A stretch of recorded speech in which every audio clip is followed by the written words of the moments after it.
Hey everybody, Ed Oak here, and I am excited because I have Chris Tang on the line. Say hello, Chris. Hey Ed, how's it going? It's going well.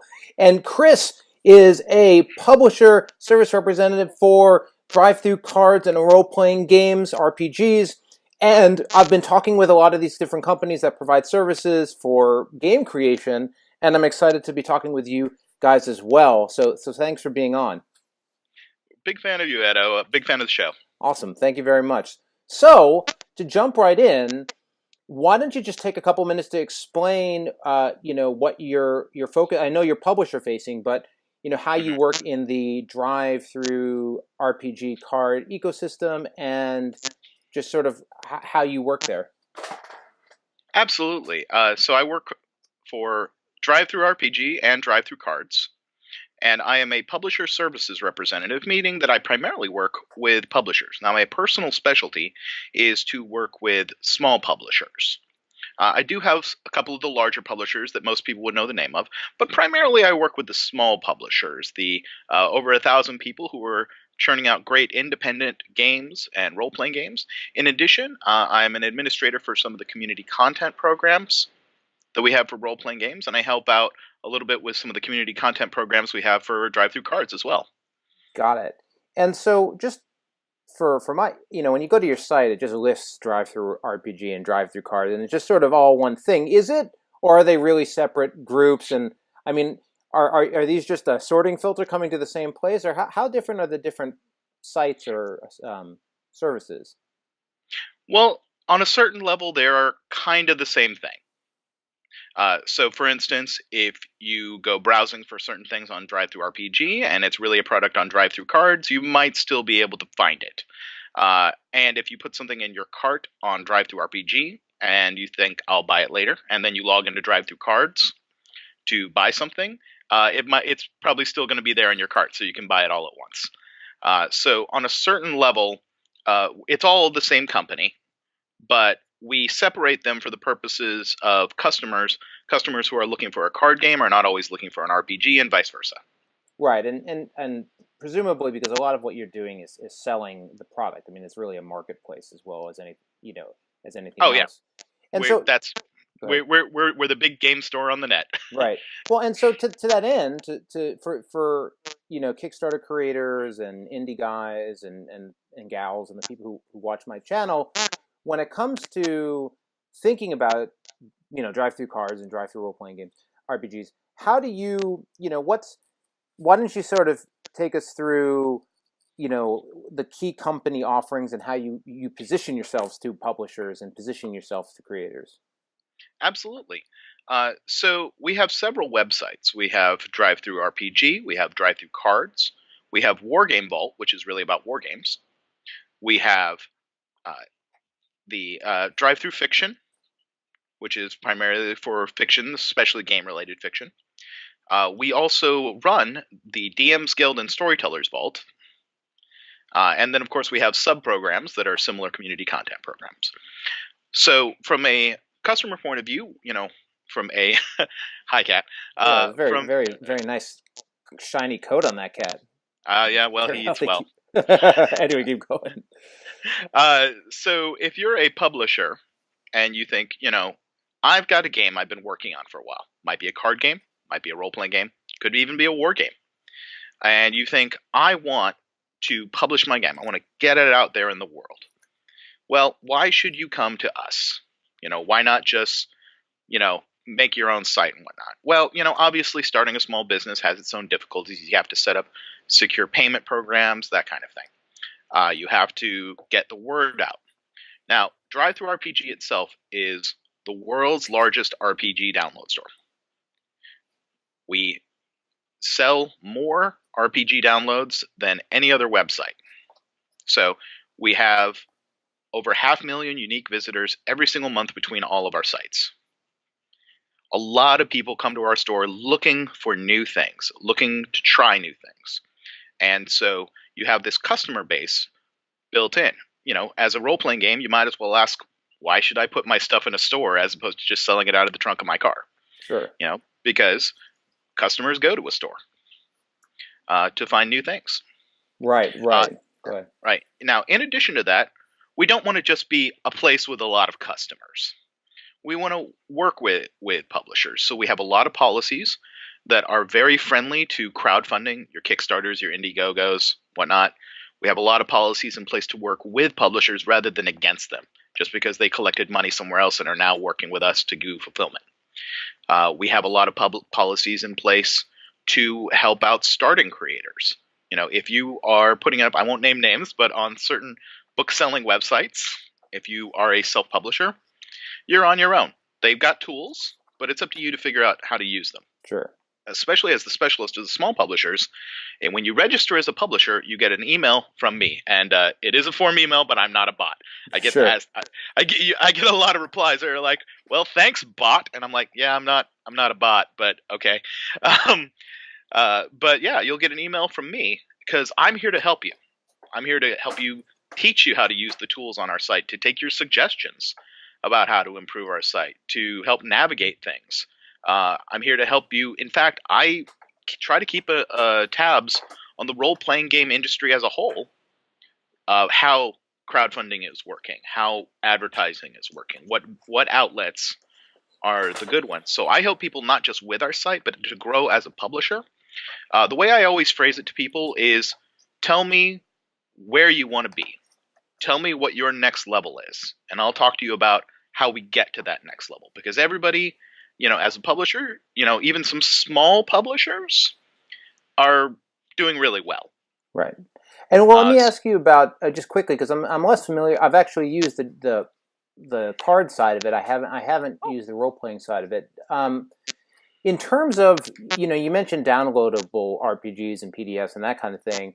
When it comes to print on the role playing side, is there a range of quality and sort of booking binding options, or is it really sort of one style? Like, how much do you cater towards creators who want a certain specific look, feel for a product versus looking to sort of be in your network and sell to your audience on a sort of standard style or approach?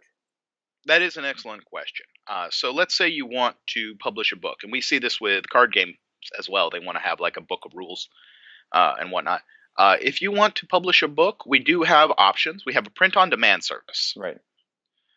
So you work with us. We help you get the book set up, and it's some pretty good-looking books. And you can get softback versus hardback, and you can get black and white and color. We have standard and premium colors. So that's sort of the range. Now, if you want something that is like leather cover or embossed gold, or like Sure. I want a ribbon, we don't currently offer those sort of premium options and specialized options due to the cost. So something like that's sort of special edition kind of books. Yeah. But most of our books you'd find pretty indistinguishable from many of the books you see on the bookshelves. In fact, some of our publishers specifically use us, use our print on demand to fulfill their regular fulfillment to stores.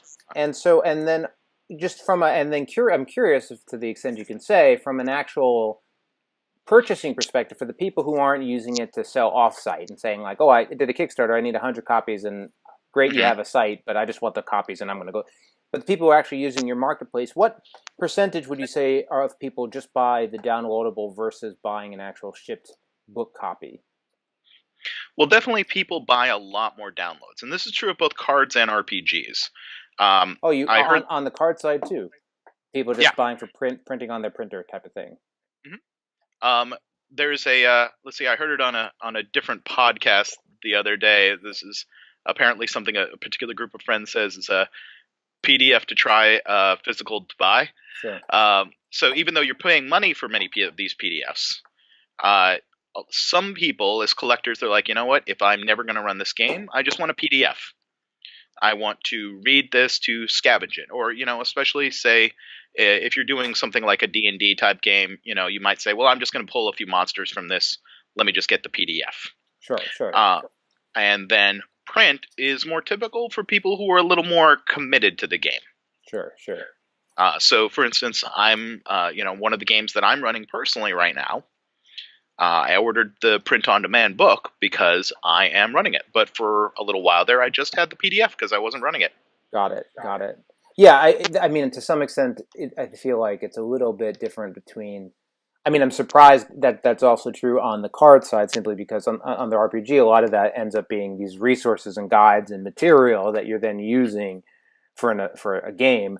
Whereas, in a card game, you're sort of using cards. Now, um, is it still the case? I haven't looked recently, but is it still the case that on the card side, it's fairly exclusively cards, right? There, you guys don't do any other components, pieces. You're really focused on the card printing, right?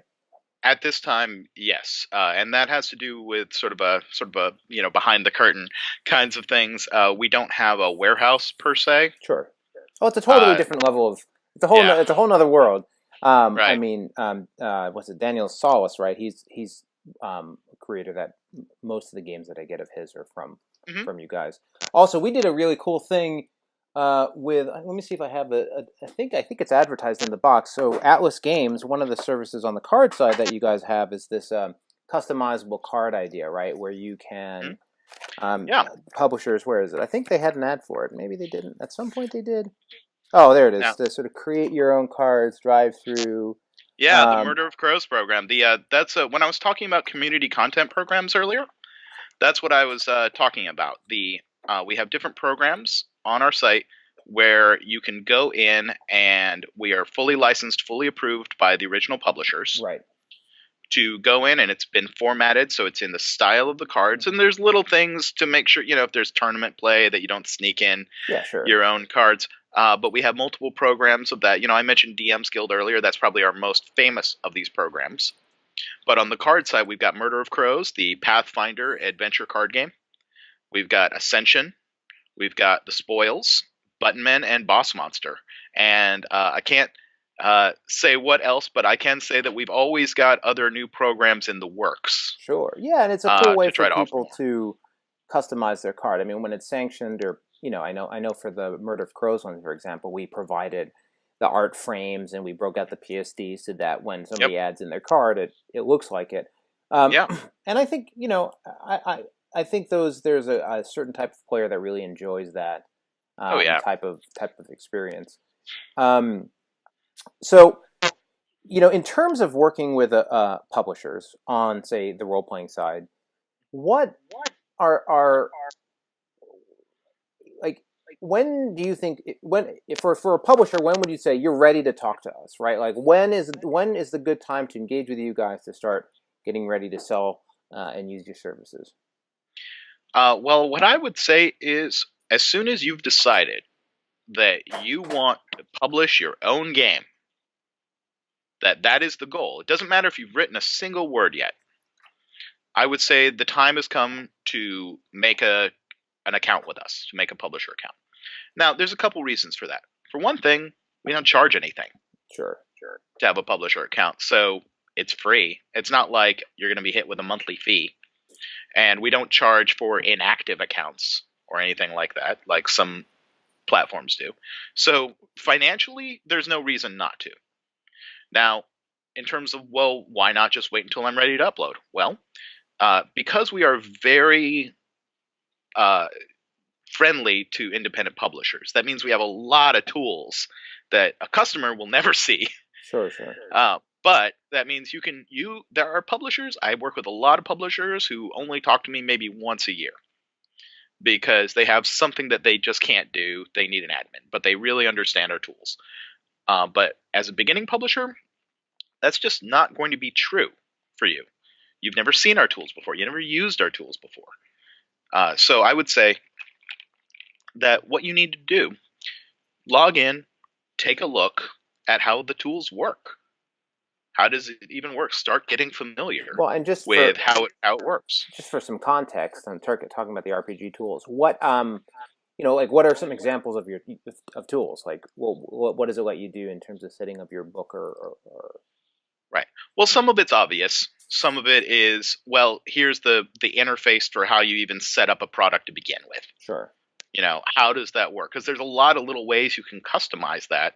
And if you've never looked at it before and you're like, oh, my book needs to go live today, how do I even do this? Right. And you've never looked at the tools before, it's going to be baffling. Whereas if you give yourself some time to really look at them, read at them, click on the little help things, maybe email me if you need to, then you're going to have a better sense of how to just do the basic functions.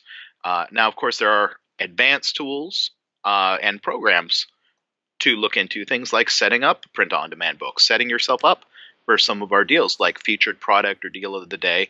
Not all of our customers know this. I actually do, like on the few times where I actually talk to customers, it's answering this sort of question, which is that our featured product and our deal of the day are not actually curated by our company.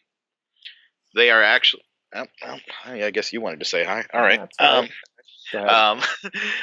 Those things are not curated by our company. They're actually advertising tools that the publishers use.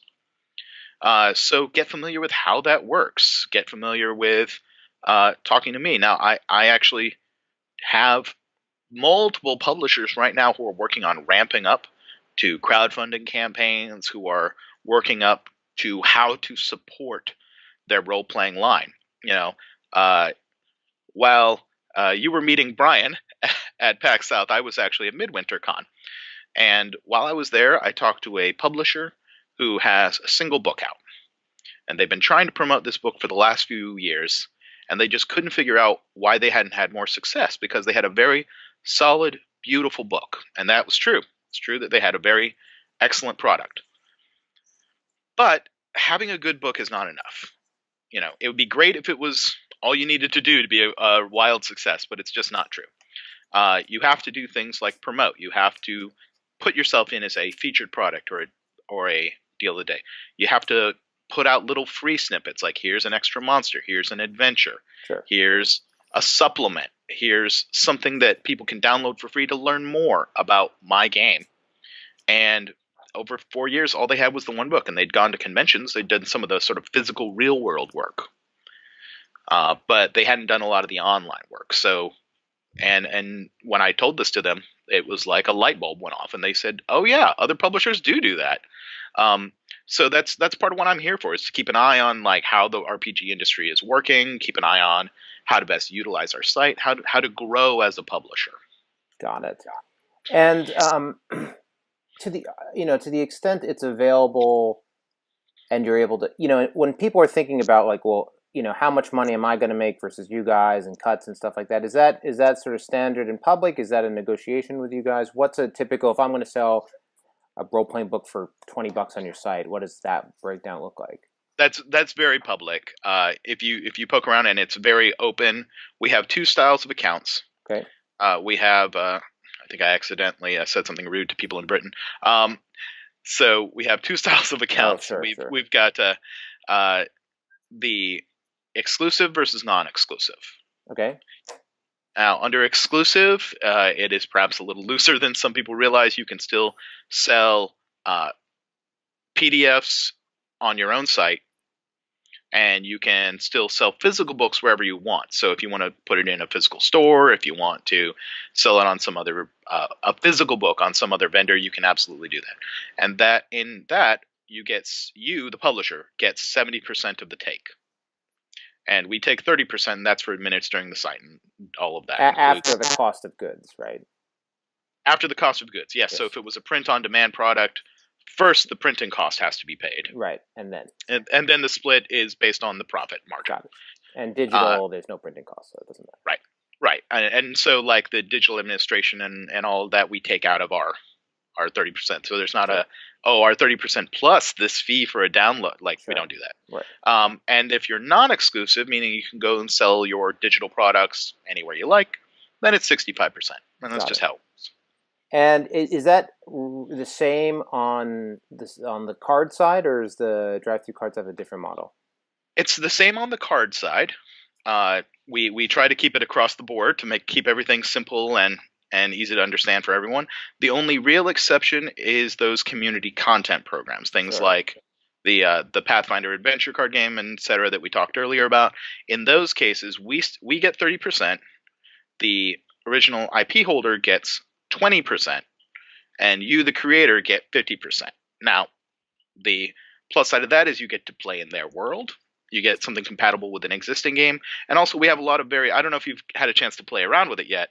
But you have a lot of very digital like very friendly tools, like, hey, just click on here to make your card, insert this text, Oh and yeah, bam, yeah, you're that ready would. to go. Yeah, Oh, so and I didn't think of it that way. So what you're saying is because in the Murder of Crows case, it's really very specifically like you're taking pictures of yourself or your family or making something funny, right? It's not. right. But what you seem to be suggesting is that somebody could actually go in, make an entire set of cards using that template, and then as another party sell that template to people. Yes. So I could take Pathfinder, do my Pathfinder dungeon series, and then sell it, and then the IP holder gets some. That individual gets some from the buyer. Got Yes. it. Oh, that's You could interesting. That's pretty cool. you could actually do that with Murder of Crows too.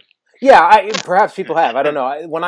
When I went to it more as like customize your own cards as opposed to create a set to then sell. But hey, maybe that's good. Yeah, do that with. yeah, we have an amazing number of wedding rings uploaded on DriveThruCards. Yeah, that kind of thing, right? Yeah. Cool. I'll have to go look to see if anyone's done that. I'm not sure. Perhaps maybe they have. Cool. Well, so I mean, I think we spoke a little bit more on the RPG side, but that's cool. Role playing games are great. And we spoke a little bit on the card side. I'm trying to think if there was anything else I was curious about. Is there anything new or exciting you want to mention before signing off? That's a good question. Let's see. On the card side, we have a program coming out very soon. So I would say keep an eye on DriveThruCards. There just might be a new one of those programs. Okay. Cool. coming out soon. I would say so that's exciting. I'm curious. Well, I'll have to keep looking. Yes, and I know you do board games, and I'm not. I haven't seen. I've been watching some of your show. I'm not sure if you ever do like sort of miniature war games. No, I don't. But actually, you reminded me of a question I had because you had mentioned role-playing games and card games, which have these sort of print restrictions. When you think of war games, are you just doing the print materials? Do you guys do miniatures? I mean, we just do the print materials. Oh, okay. So it's like the supplement or the stuff you do with the miniatures. Right. But a lot of people do sell at this point STL files, which is 3D printing files. Sure. So there's a growing market, and who knows? Nowadays a good 3D printer will run you like $500. But I remember not just a few years ago where it was a couple thousand. Oh yeah, it's getting cheap. So who's to say in 2 or 3 more years where part of every standard gamer is not just some dice and some card sleeves, but also your own 3D printer. Everybody has one. Sure. I will say, one interesting thing, especially from our sort of like digital only realm, if you will, on Wargame Vault, we had a game come out recently called World War Tesla that's been selling really well. And I think it's a very interesting game because the premise is they are not selling miniatures. They sell the 3D printing files. Interesting. So as part of buying the game, you get a whole bunch of 3D printing files and you print out the ones that you want for your war game. And I'm curious personally, when we look on the horizon of, not just what great games are coming out today, but what is the future of board games? What is the future of card games? And I think, part of why we have print on demand is we believe that print on demand, it's never going to completely replace a well put together game. Sure. But there are certain games that we think that's the future. And we see a lot of, especially small publishers, doing it as print on demand because it saves, you don't have to warehouse it. You don't have to fulfillment. There's plenty of reasons why print on demand is great, especially, in a smaller scale for sure.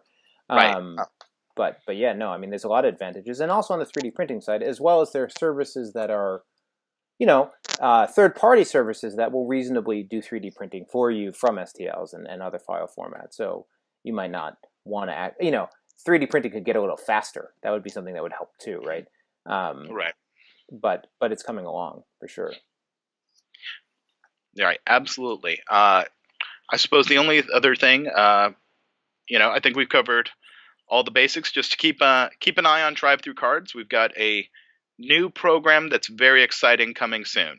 All right. Well, I'm very curious, and I will check that out, and I'll spend a little time hanging out in DriveThruRPGs. I haven't been there in a while, but cool. So thanks for being on, Chris. Very much appreciate your time and insight, and thanks to everyone for watching.